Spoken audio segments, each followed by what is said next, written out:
The guest is Dr. Charles Kimbrough, a longtime NAACP activist, and the topic is the Korean War and civil rights. And of course, Dr. Kimbrough, over these last few minutes that we have here, give us some idea in terms of what it was like to be a part of the military when you went in. Of course, you came out and was able to take advantage of the GI Bill. But what was it like when you first went into the military, and talk about separation and some of the things associated with that? Well, I was in the Army for a period of 6 years. And when I went in, you know, we were completely separated. We were just part of the fabric of the United States, of course. That was in 1947 that I went in. And then, of course, President Truman, with his executive order, desegregated the armed services. And, of course, it was at a snail pace, pretty much like the school system was here in Nashville and surrounding area. You know, the order comes down in 54, but you wound up integrated in the first grade in 57. So the Army was no different in that sense. Usually, you separated in the barracks, separated in the wherever you were serving, you were segregated. One of the things that happened is you could have a black first sergeant. He's going to do the drilling and the direct orders, and then the white lieutenant. If you had a black lieutenant, it'd usually be a second lieutenant and a white first lieutenant. But so it's always that pecking order from the top down. Then, of course, my second tour saw some differences, many more differences, in that you started to have, you'd have blacks and whites eating in the mess hall together, and, but still going back to their, for the most part, they're separate units. Of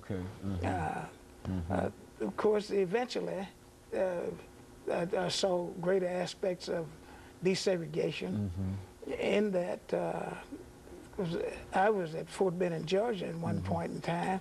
That was still during the Korean War, but having gotten wounded and came back stateside, where as a black person, I was trained by a white sergeant for be over the orthopedic ward, and then I got in position to do that myself. But racism being what it was, the person, a captain, wanted me to train a white individual to take my job. So rather than do that, of course, I went back and spent, I didn't have to go back, having been wounded, to go back overseas, but I elected to go back. And because you didn't, I guess that's why I've tried to stand up a little straighter to people now, because in the military, you know, you can get court-martialed for doing some of the things that, by objecting to certain orders, however ridiculous they might be. But that was a part of the military. And of course, we did see, and it's commonplace now, but whites and blacks start playing basketball together, boxing matches, you know, all that kind of thing was integrated. And so it was very, very slow coming around in terms of just bringing even the Army together. And all this time, for the most part, society is still as segregated outside of the military, is still much more segregated than the military. Well, that is true. You can have a little more control, apparently. See, for instance, you know, President Truman, his desegregation order was in 1948. We don't get the Supreme Court order to desegregate public schools until 1954.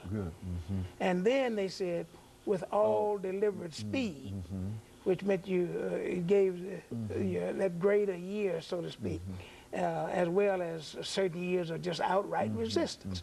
You didn't have that kind of thing in the military. Although you had many aspects of segregation still existing after the order. Now you were wounded in the war itself, were you not? Yeah. Well, now how did